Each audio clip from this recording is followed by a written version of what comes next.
Hi, and welcome to the Feel Good Always podcast. I'm Becky Bradley, and this is real stories of love, connection, and remembering who we are. So, today I'm doing a solo podcast on death, which it's just very interesting how my life has moved into this. I can't believe the things I'm here talking about, but feel good always in death. So, here we go. I acknowledge that this word makes people uncomfortable. Not everyone. I'm not saying that it's everyone, but even the word death, even for me, it was really hard for me to accept that the word death that my daughter. It wasn't that I couldn't accept that my daughter died. The word of what it meant in our culture. Um, did not really fit what I was experiencing. So I did not want to say the word died. Really, it just didn't make sense to me because most people in our culture feel like the word died is like gone forever and it's really painful. And that is not what I experienced. So I did use the word transition, and I would talk about my daughter, Keira. Instead of saying Keira died, I would say Keira transitioned. And what was really amazing is pretty much everybody around me started using that same language. However, with a series of signs, Keira has really, along with the team, my higher self, God, all of the angels, really bringing this energy, trying to bring this energy onto the earth, not the death energy, but the feel good always energy onto the earth. One of the things that they showed me through many physical signs, through other people talking about it, was that to start saying the word death, that instead of saying transition and putting a new word to give new meaning, take the word death and give new meaning to the word. So I'm not only in this episode going to be talking about physical death, I'm going to be talking about all kinds of death, because we are consistently being experiencing death and rebirth. I mean, we see it in nature, we see it in ourselves. And then for me, obviously, the physical death of my 15-year-old daughter was a really very hard thing. So in the episode this week with Emily Graham, she, about 52 minutes in, if you want to go back and listen to that, you don't need to, but she really shared and helped me. That was the first sign. And then I got some more signs around it. What happens for me is I get signs in the physical world, and I'm always paying attention because our world is really teaching us. It's showing us where to go. So I listen and I pay attention, and the signs and the connections got extremely, it's very clear because my signs are really, really clear. So I'm always paying attention to what I'm being shown and what my energy is being pulled to. So that was the first thing. And then people started sending me reels of other mothers with children on the other side, children who had died, where they were sharing their signs. And in every single one, they were using the word died. They were actually using a hook. And so when I get sent multiple things like this, I'm like, why is this being sent to me? And so I realized that she was trying to show me that, look at, these people are using the word died. And so I did make a reel. I didn't want to. I hate the idea of using my daughter, my beautiful 15-year-old Keira Bradley daughter's face on the front of a reel with a hook to get people curious. But I surrender and I listen and I follow the guidance. And the guidance was, you have to do this. And so it is, for me, it's more of a feeling. It's not like I get, a direct conversation coming in. It's enough information that's coming in that I could trust my knowing. And a lot of times I will share on this podcast because it doesn't feel like my idea, because I don't like the idea of, or I didn't at the time. I'm getting more used to it. I love how my team helps me get used to it. They don't just send me things. It's like over time, I'm being titrated into this stuff and being shown. But when it's not my idea and it keeps coming in, then it's very clear that this is what I'm being guided to do. So I did share a reel that said, when my daughter died. I shared a couple of them, and those got shared pretty widely. And it's not about the numbers and how widely they are shared. It is about the impact that it makes. And what Keira consistently says to me is, really for helping other people, just showing not only that death, that our energy continues, but the power that we have within us to communicate, not only with my daughter whose physical body is not here anymore, but really with each other. I hear people's higher selves. I kind of can connect to a lot of things. You know, like this telepathy that we actually, it's coming online. And so when I start to share these things and other people, I have a lot of people around me that are having these really big openings, these new ways of being, these signs, these connections, these feelings. When we start to see this, it's coming. So, like I say a lot, it is done. It is done. We have already moved into this higher level of consciousness. We are just walking ourselves to it. And so, enjoy the ride is what I keep hearing. So, and death, I guess, is going to be part of this, us all being taught, anybody that's listening. So there's a lot of different ways that we can talk about death. And this language, it carries energy. And it's why she didn't want me to shy away from it. Like, don't be afraid to say the word death. And in the same breath, say that, you can fully exist. Like, it's a cycle of life, and you really can't, something can't die in the way that maybe I would have thought that it could die before. And that I very much was afraid of death, especially afraid of my child dying. I couldn't even look at anything like that. And so I just want you to notice, if you have a fear that comes in when you think about death, do if especially like someone dying that's close to you, where is that fear coming from? Is it from conditioning, stories? Is it from religion? Is it from culture? Obviously, we don't want our loved ones or people close. I mean, of course, it's going to bring a feeling of pain and, fear a little bit, but is it because we really think it's like lights out, it's over, like we're never going to see that person or that animal again? And so it's just really interesting to pay attention to our belief systems around this. And I mean, I've been shown so much that beyond what I've ever would have comprehended, not only about, life continuing on after death, but our ability to communicate multidimensionally with each other. That is what has happened. I am multidimensionally communicating with, a gigantic web of people. And so it's not just about death. So a question I could ask is, like, what death means to you. And one of the things today that came across from Keira. Now, when Keira is sending these messages to me, often they are not directly for me. I send them out to about 100 people, and I sent this message out today. I never know what's going to come through. It's channeled from her, and it's from Keira, but really it feels like many souls are connecting this energy. It's not just Keira. It does, when I ask, it does spell out the name Keira, but my feeling intuitively is that it is many souls that are trying to help, and it's why I'm here doing this message. So what she said today was, feed death, go where vast freedom feeds waking up. Death gives cellular. Death feeds feel good always. Stay curious. Feed death opportunity. You give calm. Start knowing death. It is your established freedom. Just give what lives. Feed great awakening. You free great awakening. Feel good always. And then I asked her, is it physical death? When I asked her this question, I already knew that she wasn't just talking about physical death, but I asked anyways for those that would be reading this message. She says, no. So it's not just physical death. She says, use death. Just keep feeding. Feel good always. You just give death a chance. Keep feeding calm. So let's start up at the beginning of what she's saying here. She's saying,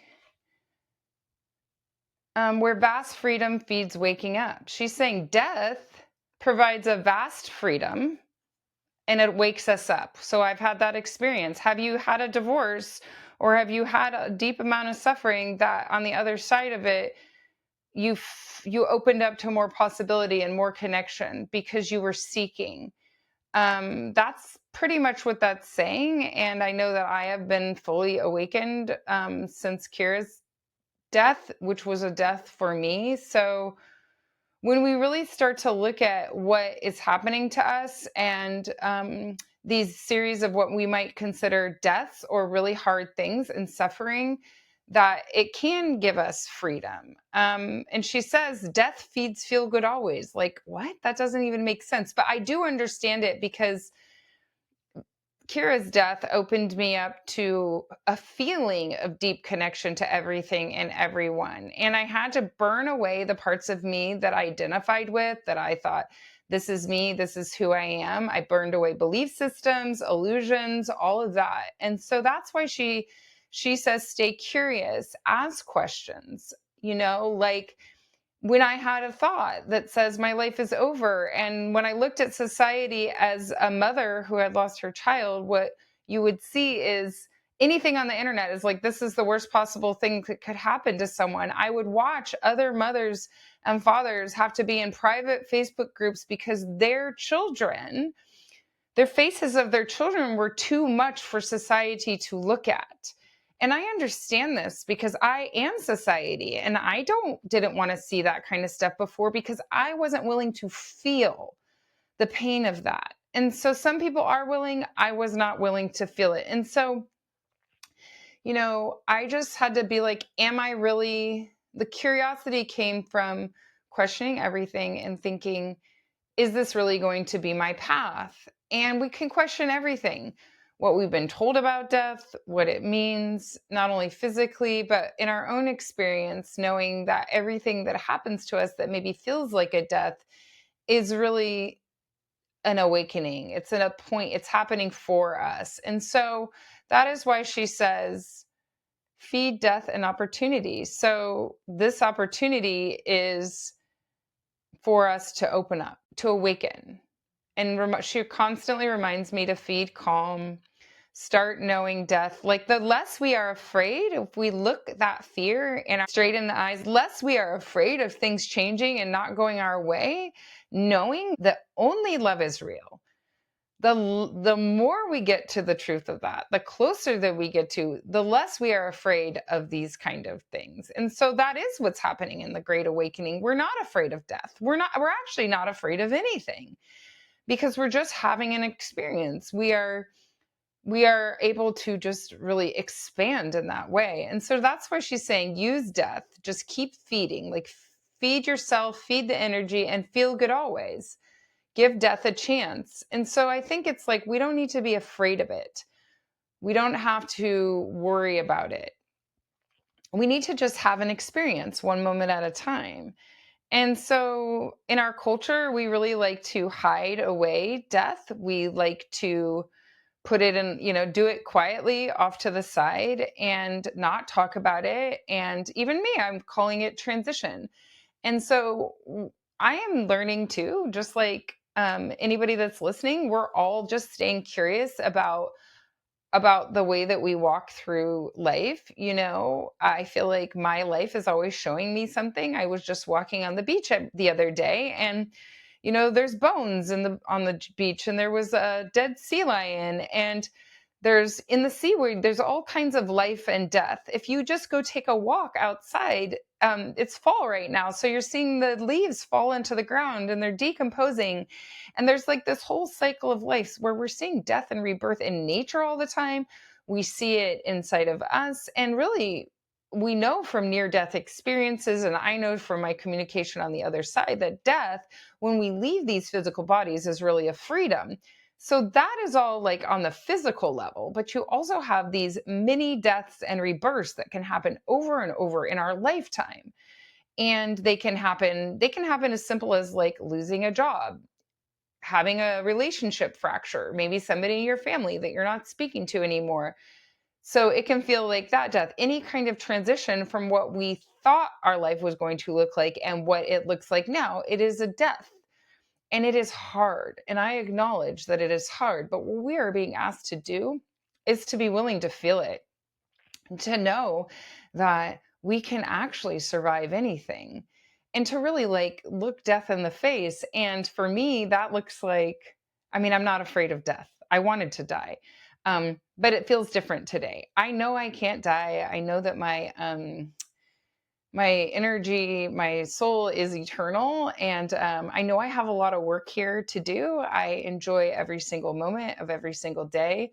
I don't really worry in this moment about anybody else dying. Thank goodness. That feels really good to not be in fear like that. Because I know that I'm not in charge. And if you listen to Emily's episode, where we talked about soul planning and soul contracts, it's already written in the stars. And so it doesn't mean that I can't have feelings around it and be extremely sad. I just am not afraid of it, because death is really love. Everything is love. So the fear of death, the fear of losing something that you thought that you wanted and you were going to have forever and now it's gone, that is really just the love. And the love it remains. The love remains. You can't kill love. It will always be there. Just like energy, you can't destroy it. So you can't destroy love. It's the only thing that remains. And it's such a beautiful thing to ponder.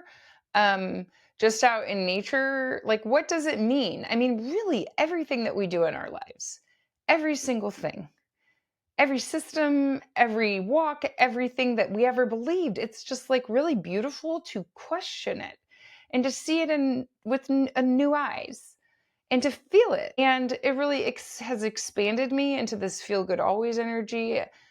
It is one of the things that has really opened me up, is this willingness to listen, this willingness to talk about things that maybe I wouldn't have talked about. And what I really loved was today when I sent this message out to a lot of people, and these are people that are really connected to this energy, how many people responded back.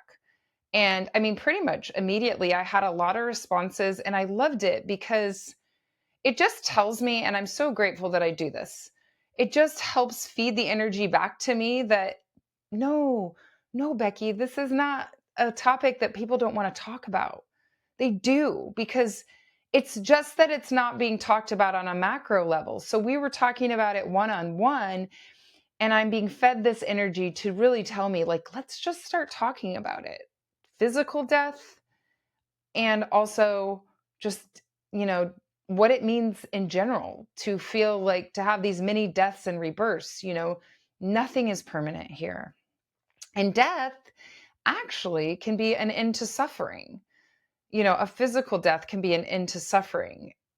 I'm in this Buddhism group. I go to a Buddhist meditation group. And one of the most beautiful things about that, it was right after Keira transitioned, and I'm still going to use that word. I'm just not going to only use that word. So right after Keira transitioned, I started going to this Buddhist meditation group, and they talked about death openly. And like, it wasn't really a big deal. And one of the men there, his name is Tony, has oxygen, and, he is actively dying in the sense, and he talked about it openly, like he's not afraid of it. And I really believe that I was put in this position they were put in front of me. I really believe that they were put in front of me, that I went to that group because here my daughter had died, and everyone that I was looking at was so afraid. And I understand I was afraid too, but their fear was reflecting back at me. Their fear was reflecting back at me. So I was trying to live in my own pain, shock, and grief. And then everybody's fear of what happened to me or happened to Keira was reflecting back at me. So it was really nice to go to this Buddhist meditation group where they talked about impermanence, where they talked about death openly, where they talked about we can't be attached to anything. And I loved it. It helped me. I got sent there for a reason. And people are having these conversations. I just wasn't. And so I'm really glad to be able to bring this conversation to you and to really start the conversation that many of us want to have. Because when we are openly willing to talk about death, when we are openly willing to talk about the really hard things that we're afraid of, we give it less power, and we actually realize that it's not what we thought it was. That's what I am realizing. And we realize that only love is real. So if only love is real, we don't have to fear death. So I really want to say thank you for this. This is like really the very, very beginning of me starting to talk about this. I actually never really know what I'm going to be talking about. It literally will come to me that day. I get shown by the team that is helping me. I really hope that this starting to talk about it, really starting to even saying how I was shown by a series of signs, that I needed to use different language around it, from transition to death, and that I needed to start talking about it. Like, if you would have told me a couple weeks ago this is what I'd be talking about, I wouldn't think that's what it was.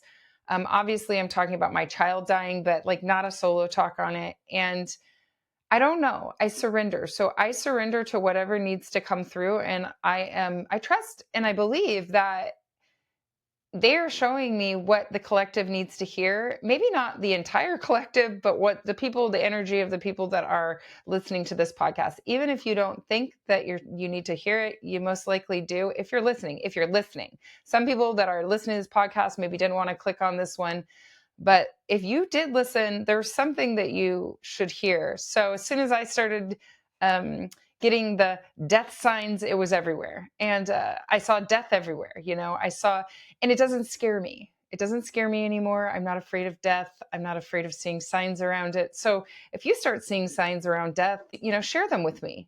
Message me. You can message me at Feel Good Always Podcast, or if you have my number, you can send me a message.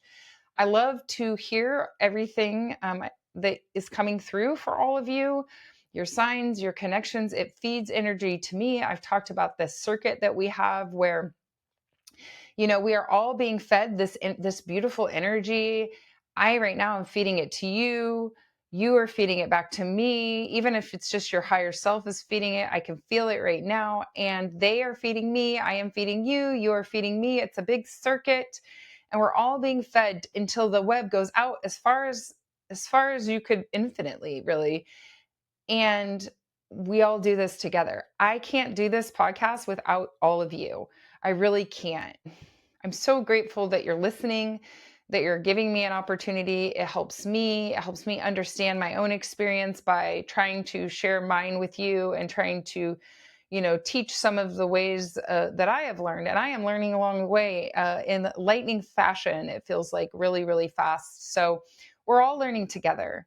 We're all moving into this feel good always energy. That is what we are doing. And I'm just really grateful that you're all a part of it. And anything that you want to share with me, please do. I love you. I appreciate you. Thank you for listening. And share this with somebody if you think it will help them. And if you want to leave a review or click the stars, I don't know. If you want to, you can. I don't even think that you have to. I mean, maybe you have to. I don't know. Here's the thing. What I know is that this is a frequency and it will find who it needs to. Whether that's, if you feel called to do that, you can do that. If you don't, you don't. I literally surrender. I have no doubt that this is going to everybody, that this whole podcast, everything that I do, it doesn't have to do with numbers. It has to do with energy. And we all find each other. And here we are. We found each other. So death, death, death. I don't know what I'm going to be talking about next. Actually, I think I'm going to be talking about raising your vibration, which is how we connect to the other side. It's how we feel good always. That should be the next solo podcast after this. If it's not, then blame the team that is helping me, because, I don't know. It's like they're always like, don't make plans. But I think in the next episode, I should be talking about how we raise our vibration, really like looking at what that even means, because I don't know what that means before this. Now I do have a much better understanding, and I'd love to share that with you. Anyways, love you, thank you, and we'll see you next time.